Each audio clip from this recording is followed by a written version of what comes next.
Hi, it's Carl here from Carl's Review Lab. I'm going to give you an in-depth look at the LiBOWare Golf Hitting Mat. Now, I'm a really keen golfer and I test lots of golfing equipment, and I've tried many of these hitting mats. Some people call them strike mats, some people call them hitting mats. And I thought I'd give you a look at this one because this is actually my favourite and the one I use at home.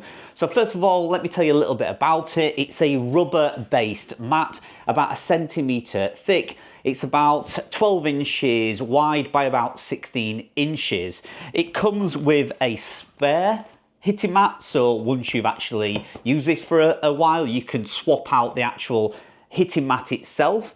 Because they do wear out, so if you use them for a few months, you are going to see some wear and tear, but it does come with a spare mat.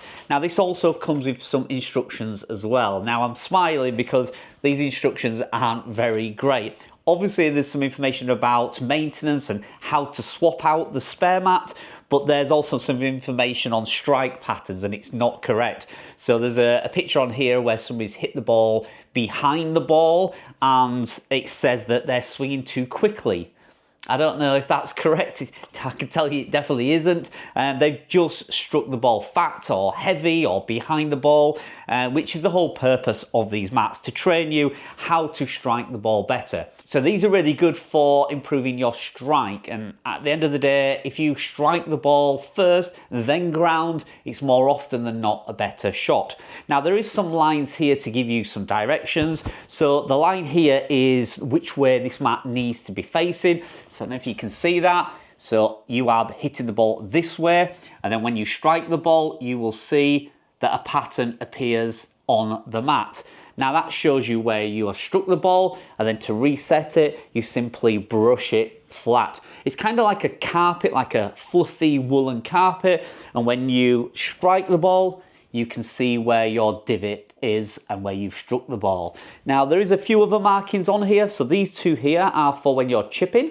When you're chipping, you can strike the ground first before the ball because you're using the bounce of your club. So they are designed to hit slightly behind and then forward, whereas if it's an iron strike, you want to be striking where the ball is and then the actual ground after that. Now, this will even show you the direction. So if your divot comes this way, you might be swinging over the top. And if your divot went that way, or the strike pattern went that way, should I say, you might be swinging too much from the inside. The ideal, obviously, is to strike ball, then ground. Now, I do like this one. This is the one I prefer. The reason why I like this one is because it's soft carpet. I can use this one indoors as well. I can use the soft foam balls, and I use this indoors, and it doesn't have much of a thud when you hit it because it is like a soft padded carpet. Also, the ball sits really nice in the middle on this one because it's a soft surface, and it's dead easy to reset, and I don't think there's much to go wrong with this. Like I say, when you want to replace the actual mat itself, it is like a Velcro. You just peel this off and then you just replace that with your new mat after a number of months. It's reasonably heavy, it's rubber backed, it does not slip at all. And you can see on screen now, here's me doing some chipping in the garden, and then I've also done some full shots on it.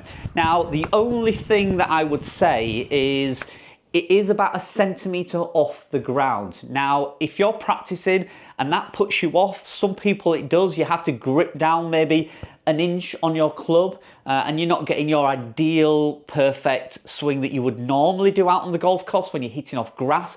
That might put you off a little bit. It takes a little bit of getting used to, but you can certainly do full swings and you can do chipping as well on here.